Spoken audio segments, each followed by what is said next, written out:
All right, so we've been dealing with rational expressions, right? Adding rational expressions, multiplying rational expressions, simplifying them. And a rational expression is just a fraction that has a variable in the denominator here. And we've seen some pretty nasty ones, like with polynomials in the top and bottom of the fraction. Well, next we want to talk about, next we want to talk about graphing these things. But we're going to start by graphing the most simple type of rational expression. And here we're calling it the reciprocal parent function. They call it reciprocal just because it's not f of x equals x, it's f of x equals 1 over x. Now, first, just take a look here. Notice x is in the denominator. So you should already be thinking about some values that x cannot be, right? There's some exclusion for x. Why? Because you can't divide by 0. And so x cannot equal 0 here. Now, how does that translate to the graph? Well, before I talk about why this graph looks so weird, let's just talk about what does it mean if x cannot equal 0. So here, look at the domain. They said, x such that x cannot equal 0. Well, where does x equal 0? X equals 0 right here. You see my cursor there. And since x can't equal 0, well, then there's going to be a line here, an asymptote, where x equals 0 that represents the boundary for this graph. So notice, this graph here, you see it goes up, up, up, up, up. It will never cross this line where x equals 0. And this graph is divided into two pieces. I'll tell you why in a bit. But look at this other side. It's riding along this asymptote where x equals 0 as well. So because x cannot equal 0, we have an asymptote at x equals 0. It's confusing. We're not saying x equals 0 here. We're just saying the asymptote is x equals 0. An asymptote is a line that the graph will never touch. It'll never touch that because x can't equal 0. Now, you may have noticed, well, let's just talk horizontal asymptote. You may have noticed that there was another line that it looks like the graphs are approaching but not touching. Namely, like the x-axis, right, which is where y equals 0. And so there's another asymptote, the horizontal asymptote. That equation of that line is y equals 0. Now, what's that saying? It's saying that y cannot equal 0, and notice in the range here, y cannot equal 0. But why is that? Well, y is never going to equal 0 because, if you start to plug values into x, let's talk about when x equals 1. How about that? When x equals 1, here we go, y is going to equal 1, right? And then if we go a little bit bigger, x equaling 2, y is going to equal 1 over 2. And so as x gets bigger, because x is in the denominator here, as x gets bigger, y is going to actually get smaller. Think about 1 over 2 versus 1 over 4. 1/2 is bigger than 1/4. 1/4 is bigger than 1/10. And so as x gets bigger, the value of y is getting smaller. But why is it that y will never equal 0? Well, we've seen this before. Because as x gets bigger, it'll just become some smaller and smaller number. For example, 1 over 1,000 is like 0.00001, right? And so this thing here, this fraction will never ever reach 0. It'll never equal 0. And for that reason, there's another asymptote to represent that y can't equal 0. Now, the reason why the graph goes, let's talk about if x is 0.5. If x is 0.5, that's really, now let me show you this, okay? If x here, let's just consider x being 0.5 and then x being 0.25. We'll just consider those. Now, another way of saying 0.5 is 1/2, right? And another way of saying 0.25 is 1/4. So we're talking about this function, f of x equals 1 over x. Well, let's see. If x is 1/2, we have 1 over 1/2. dividing by a fraction is the same as multiplying by its reciprocal, which means that this is 1 times the reciprocal, which is 2, right? And so 2 is bigger than, now that was us considering when x is 1/2. 2 is actually bigger than when x is 1, because if x is 1, we'd have 1/1, which is 1. So as x gets smaller, because x is on the bottom here, as x gets smaller, and by smaller I mean like, you know, a fraction that's less than 1 but bigger than 0, the y value is going to get bigger.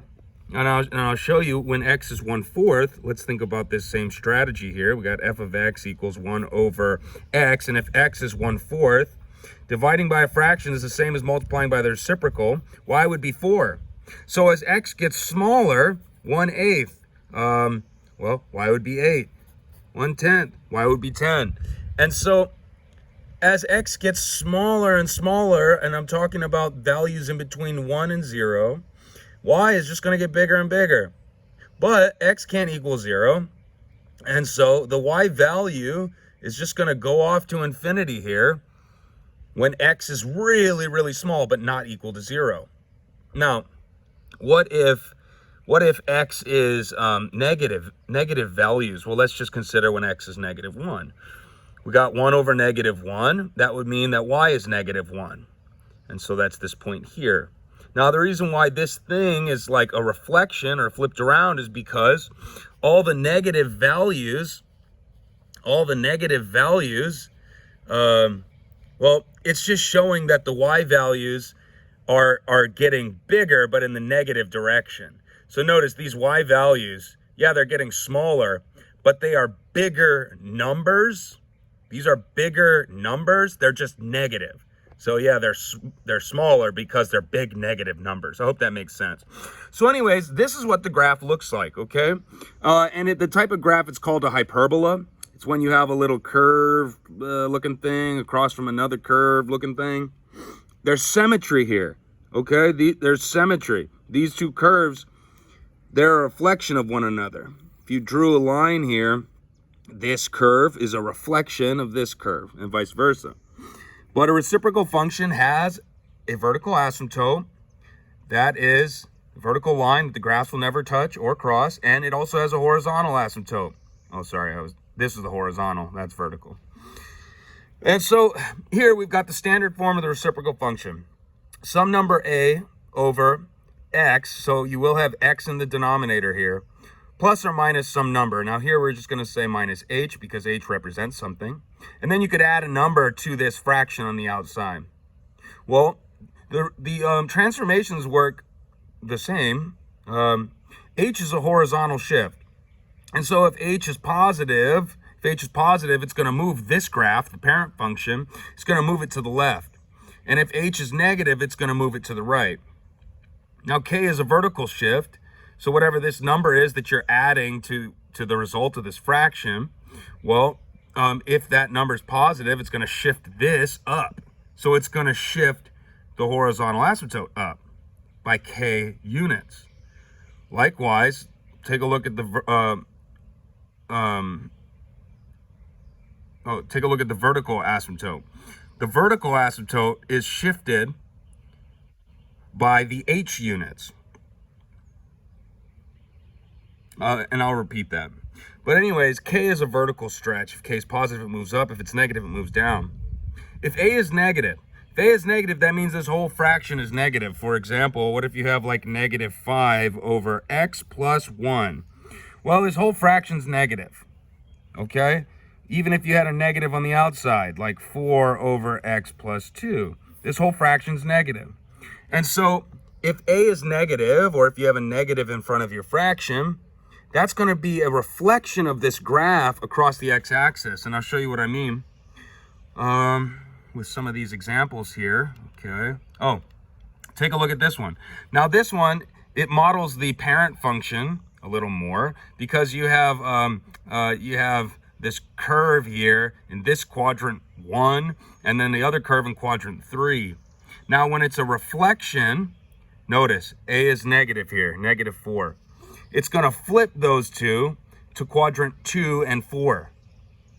And so what you really need to do is you really just need to take some time to feel out these graphs, to see these graphs, and just compare the two, because this is what they will look like when they are not reflected and then reflected.